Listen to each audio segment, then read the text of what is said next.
Bonjour peuple de Dieu, je suis très contente de vous revoir après un long moment et je tiens à m'excuser pour ce long moment de silence. Toute la gloire revient à Dieu. Aujourd'hui, nous allons commencer par le premier chapitre de la Bible. C'est vrai qu'on s'est arrêté par quelques chapitres de Matthieu et on va y revenir, si Dieu le permet, en fin mars. Mais pour ce mois de février, nous allons commencer avec Genèse. Et ce matin, nous allons lire Genèse 1 et Genèse 2, par rapport au temps qui nous est donné. Nous allons commencer par Genèse 1er. Nous commençons par le premier verset. Au commencement, Dieu créa les cieux et la terre. La terre était informe et vide. Il y avait des ténèbres à la surface de l'abîme et l'Esprit de Dieu se mouvait au-dessus des eaux. Dieu dit que la lumière soit, et la lumière fut. Dieu vit que la lumière était bonne, et Dieu sépara la lumière d'avec les ténèbres. Dieu appela la lumière jour, et il appela les ténèbres nuit. Ainsi, il y eut un matin, il y eut un soir, et il y eut un matin.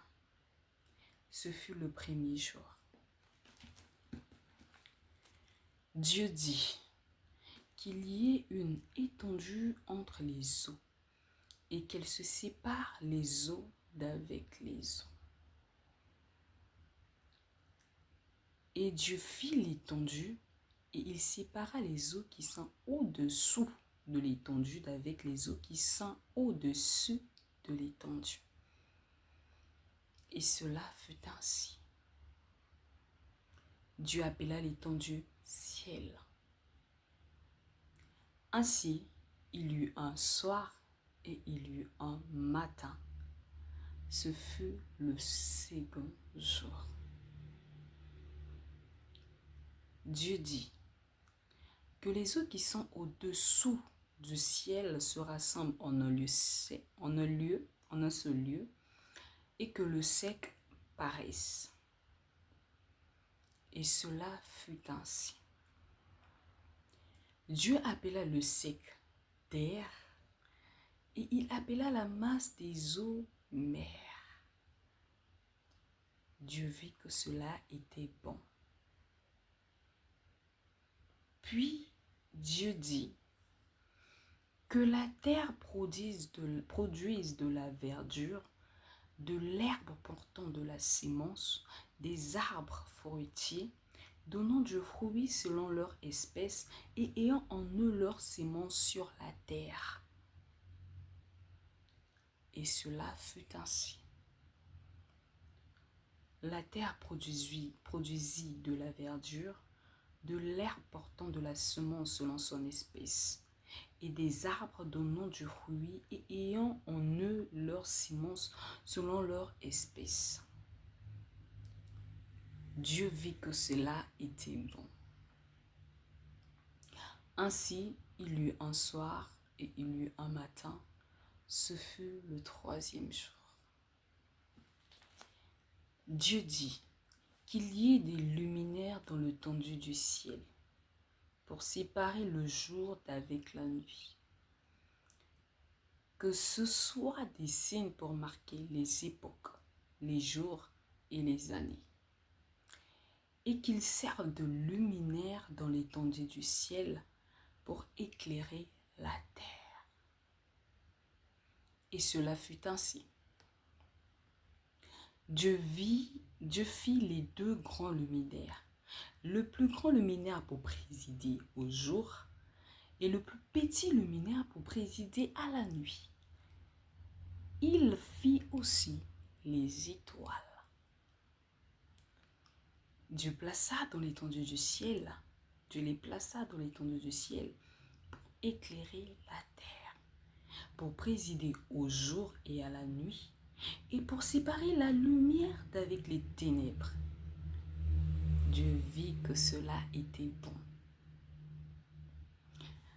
Ainsi, il y eut un soir et il y eut un matin.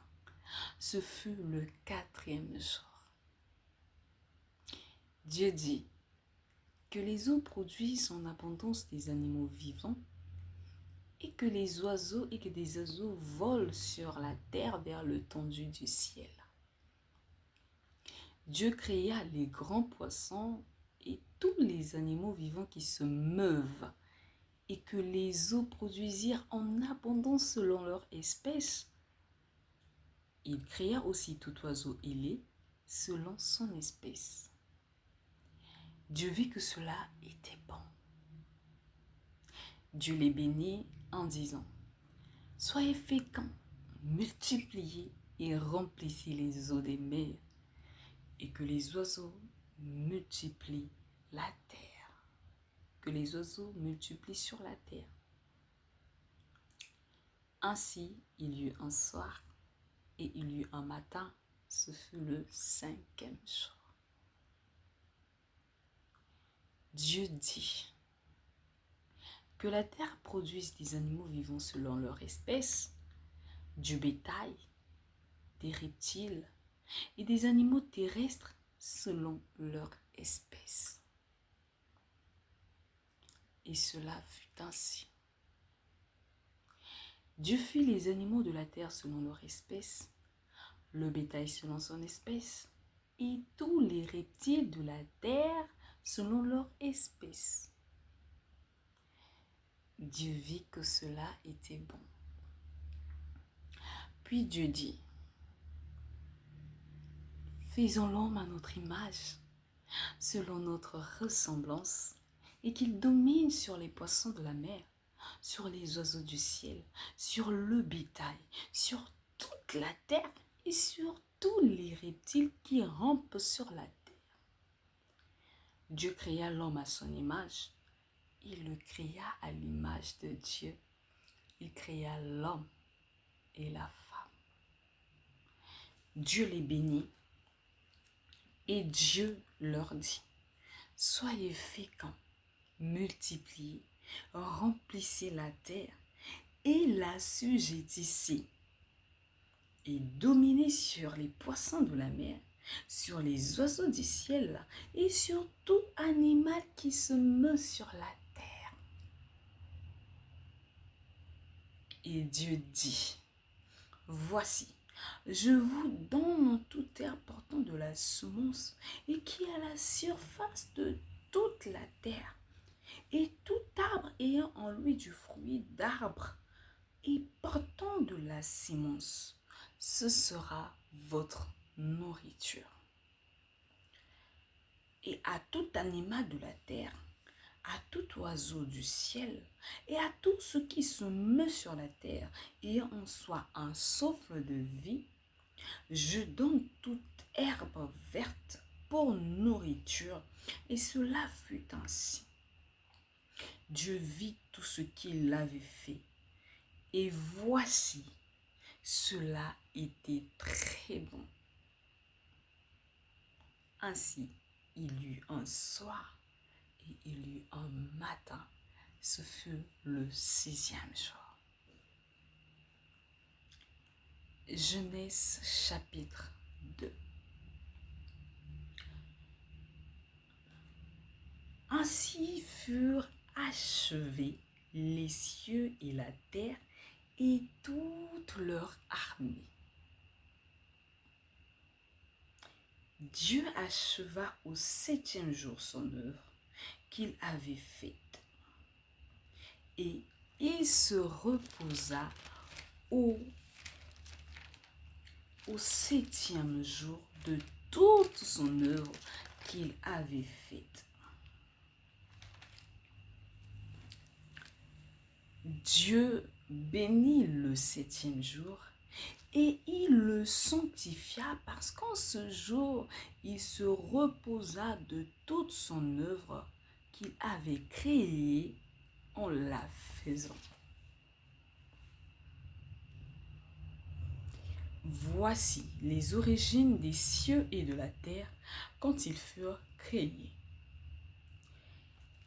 Lorsque l'Éternel Dieu fit une terre et des cieux, aucun arbuste des champs n'était encore sur la terre et aucune herbe des champs ne germait encore. Car l'Éternel Dieu n'avait pas fait pleuvoir sur la terre et il n'y avait point d'homme pour cultiver le sol. Mais une vapeur s'éleva de la terre et arrosa toute la surface du sol. L'Éternel Dieu forma l'homme de la poussière de la terre. Il souffla dans ses narines un souffle de vie et l'homme devint un être vivant. Puis l'Éternel Dieu planta un jardin en Éden du côté de l'Orient et il y mit l'homme qu'il avait formé. L'Éternel Dieu fit pousser du sol des arbres de toute espèce, agréables à voir et bons à manger, et l'arbre de la vie au milieu du jardin, et l'arbre de la connaissance du bien et du mal.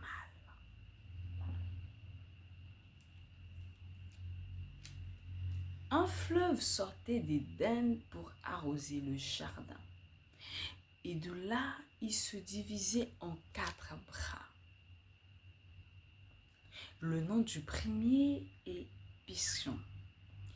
C'est celui qui entoure tout le pays de Havila où se trouve l'or. L'or de ce pays est pur. On y trouve aussi le bédlium et la pierre d'onyx. Le nom du second fleuve est Gihon. C'est celui qui entoure tout le pays de Cush. Le nom du troisième est Hiddekel. C'est celui qui coule à l'orient de la Syrie. Le quatrième fleuve, c'est l'Euphrate. L'Éternel Dieu prit l'homme et le plaça dans le jardin d'Éden pour le cultiver et pour le garder. L'Éternel Dieu donna cet ordre à l'homme. Tu pourras manger de tous les arbres du jardin, mais tu ne mangeras pas de l'arbre de la connaissance du bien et du mal. Car le jour où tu en mangeras, tu mourras. L'Éternel Dieu dit, il n'est pas bon que l'homme soit seul. Je lui ferai une aide semblable à lui. L'Éternel Dieu forma de la terre tous les animaux des champs et tous les oiseaux du ciel. Et il les fit venir vers l'homme pour voir comment il les appellerait et afin que tout être vivant portât le nom que lui donnerait l'homme. Et l'homme donna des noms à tout le bétail, aux oiseaux du ciel et à tous les animaux des champs. Mais pour l'homme, il ne trouva point d'aide semblable à lui. Alors l'Éternel Dieu fit tomber un profond sommeil sur l'homme qui s'endormit. Il prit une de ses côtes et referma la chair à sa place.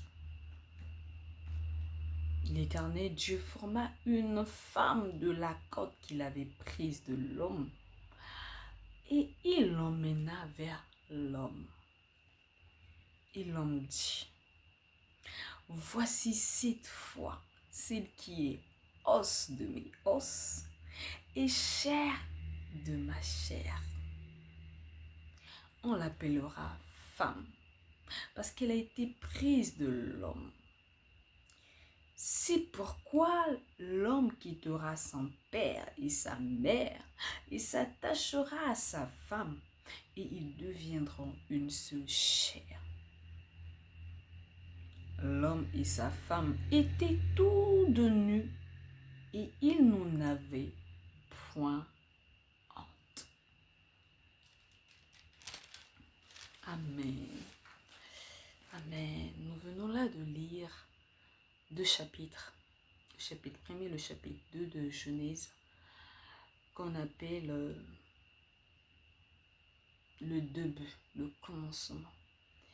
Et on nous dit, dès le commencement, on nous dit au commencement. Donc, dès la création, dans le commencement de toutes choses, c'est Dieu qui a créé les cieux et la terre. C'est lui le Dieu créateur. Au chapitre 1, nous voyons un Dieu créateur, Elohim. Nous voyons un Dieu qui crée tout.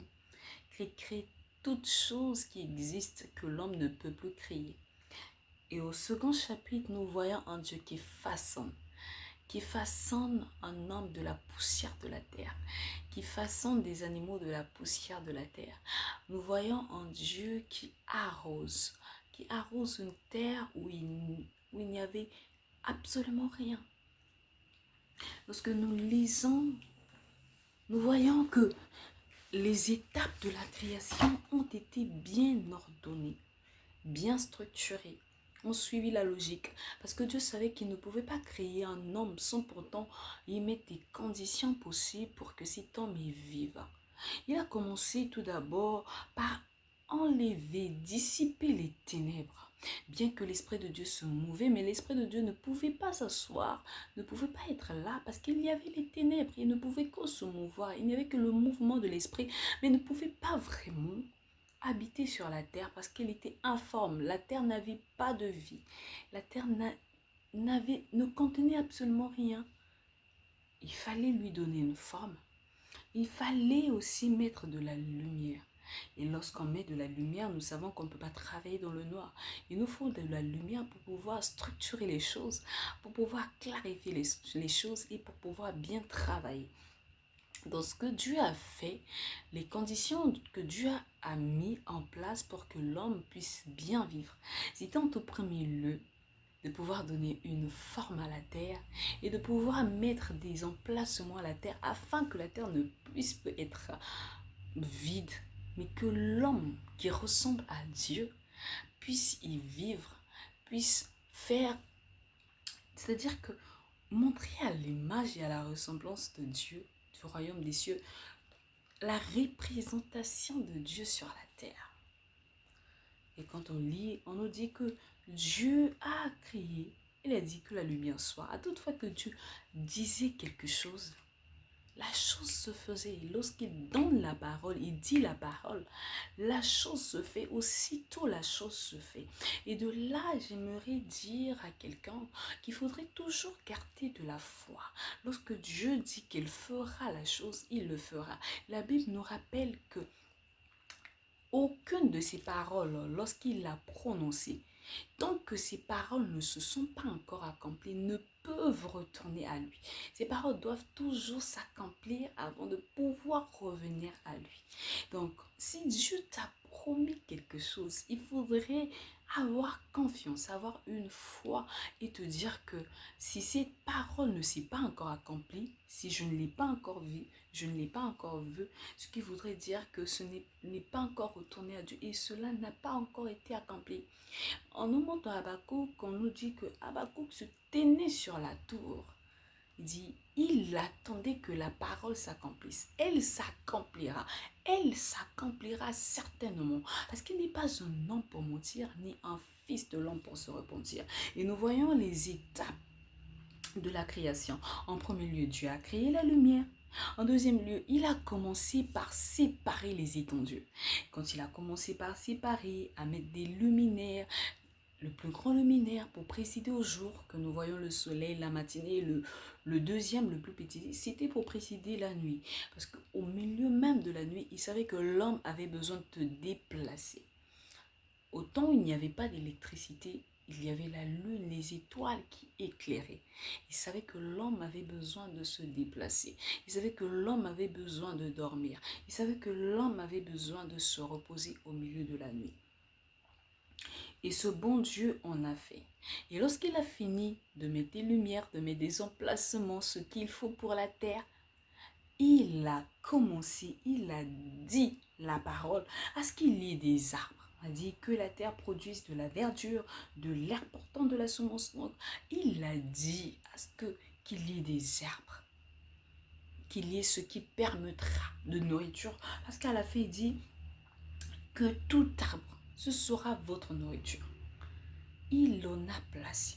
Après avoir placé des arbres, des arbres fruitiers, des herbes, toutes les choses, il a dit encore qu'il y ait des animaux.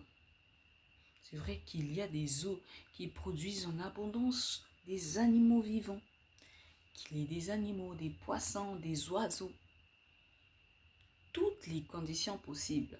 Mais c'est à la fin de pouvoir tout mettre en place qu'il a dit: faisons l'homme à notre image et à notre ressemblance. C'est-à-dire, faisons l'homme qui pourra représenter tout ce qu'il y a ici au paradis, sur la terre, qui sera connecté à moi pour pouvoir tout représenter. Cet homme où la création, comme on l'appelle Adam et Ève, mais nous savons que c'est la création, c'est l'humanité. Il dit l'homme à notre image, donc l'humanité à notre image. Faisons l'homme à notre image et à notre ressemblance, c'est-à-dire faisons l'humanité qui sera notre représentation sur la terre, des choses qu'il y a ici au ciel, sur la terre, qui fera en sorte que la terre puisse être semblable au ciel. Faisons l'homme et que cet homme domine, qu'il domine sur tout ce que nous avons pu créer, sur tout ce que nous avons pu dire. Il a dit, soyez féconds. Quand il a dit à l'homme et la femme, Dieu les bénit. Soyez féconds, multipliez-vous, remplissez la terre et l'assujettissez. Assujettissez la terre. Il dit, vous dominerez. Dominez sur les poissons, sur les oiseaux, sur tout animal. Lorsque Dieu nous a créés, il nous a donné la domination. C'est-à-dire que tu es né. Avant même que tu ne viennes sur la terre, tu as déjà en toi la domination. Et nous devons comprendre que la création et la formation n'est pas la même chose. En quel sens? La création, c'est l'image qu'on a, l'image qu'on perçoit de la chose qu'on veut former. Alors que la formation, c'est ce que nous voyons, c'est ce qui est vu à l'œil visible. La création, c'est ce qui est vu à l'œil invisible. Donc, dans l'invisible, Dieu t'avait déjà donné le pouvoir, la domination totalement en toi. Dans l'invisible, Dieu t'avait fait fécond. Dans l'invisible, Dieu t'avait demandé de remplir la terre. Dans l'invisible, Dieu t'avait déjà béni. Nullement besoin d'aller chercher la bénédiction pour dire que je veux dominer. Non, tu l'as déjà en soi.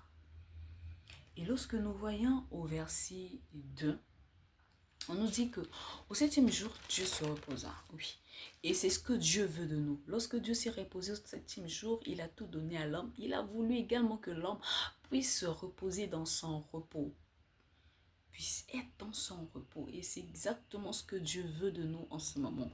Que nous puissions nous reposer. Que nous soyons en lui. Comme la Bible nous dit que son joug est doux et léger. Dieu se repose. Il s'est reposé au 7e jour de tout son œuvre, de tout ce qu'il a eu à créer. Et là, on nous montre maintenant de quelle façon la terre a été formée, de quelle façon l'homme a été formé. On nous dit, voilà, il n'y avait encore rien. Mais il a fallu qu'il y ait une vapeur qui se leva de la terre et arrosa toute la surface du sol en Éden. Et on nous dit, l'Éternel Dieu forma, parce qu'au début on a parlé de la création, et là on dit, l'Éternel Dieu forma de la poussière de la terre. Et il souffla dans les narines un souffle de vie et l'homme devint naître vivant. Dans les visibles, nous avons la domination, nous avons tout. Et lorsqu'il a fallu que Dieu nous façonne, qu'il nous forme dans le visible, il a mis en nous son souffle de vie. Dans le souffle que nous avons ne nous appartient absolument pas, appartient à Dieu. Parce que c'est lui qui a décidé que tu puisses vivre, que je puisse vivre. Et il a mis en chacun de nous le souffle de vie. Et il a placé l'homme. Il a dit, l'homme devrait cultiver la terre et garder la terre. On n'était pas là pour changer une façon de la terre, mais on était là pour vraiment cultiver la terre, faire à ce que la terre ressemble vraiment au ciel et garder ce que Dieu nous a donné. La responsabilité que Dieu nous a donnée de pouvoir cultiver cette terre et de pouvoir la garder. C'est ce que nombreux de nous n'arrivent pas à comprendre, que nous, oui, Dieu est là, il nous a formés, il nous a mis, il nous a placés sur la terre. Nous avons la responsabilité de pouvoir cultiver la terre. Nous avons la responsabilité de pouvoir la garder. Nous avons la responsabilité de faire en sorte que la terre ressemble au ciel.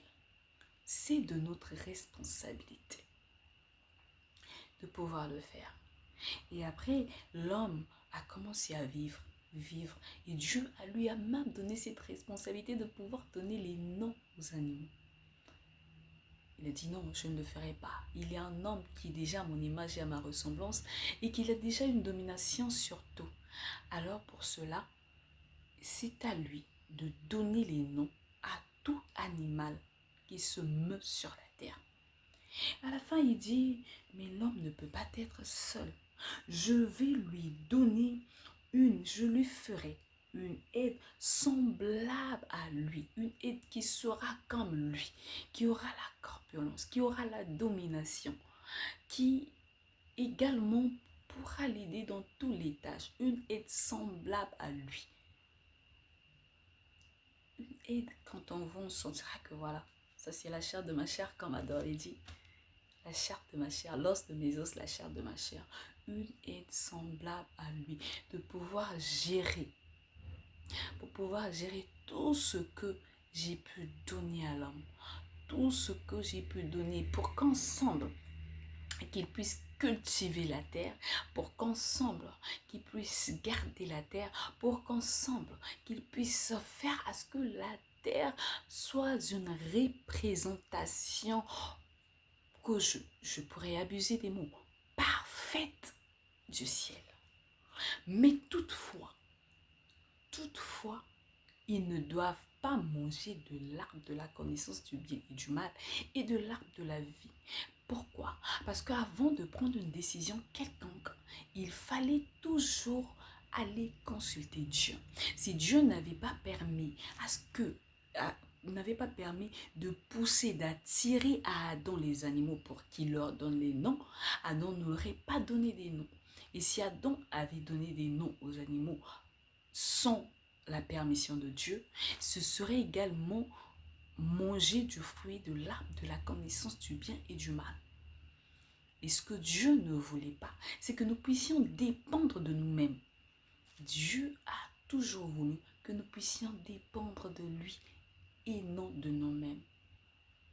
D'où il avait interdit à ce que l'humanité puisse manger le fruit de la connaissance du bien et du mal et le fruit de la vie éternelle. Parce qu'il savait déjà que voilà, l'homme est dans mon repos.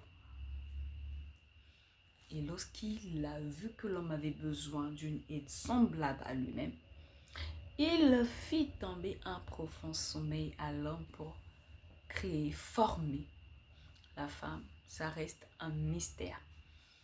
Former la femme, prendre un de ses côtes, de sa force, de ses responsabilités, de tout ce qu'il a pour former une femme. et pouvoir refermer la chair. Et lorsque Adam s'est réveillé, il s'exclama: voici cette fois-ci celle qui est os de mes os et chair de ma chair. Et on le pleura à femme parce qu'elle a été prise de moi. Comment Adam a su que la femme a été prise d'elle de lui alors qu'il dormait? Ça reste un mystère. C'est pourquoi la Bible nous dit, c'est pourquoi l'homme quittera son père et sa mère et s'attachera à sa femme et ils deviendront une seule chair. L'homme et sa femme étaient tous nus et nous n'avions point honte. N'ayons point honte de notre Dieu. Et là, quand on parle de nudité, on parle de relation, on parle d'intimité. Même lorsqu'ils étaient ensemble, tous les deux nus, mais ils n'avaient pas peur de leur intimité avec Dieu. N'ayons pas peur de notre intimité avec Dieu. Au contraire, développons notre intimité avec Dieu pour ne pas tomber à la tentation. Et comment tomber à la tentation, comment ne pas tomber à la tentation, nous le verrons demain au chapitre 3 et au chapitre 4. Comment Ève a succombé à la tentation et comment nous, enfants de Dieu, nous ne devons pas succomber à la tentation. À demain pour 1 heure avec Jésus dans ta chambre. Que Dieu vous bénisse dans le nom de Jésus.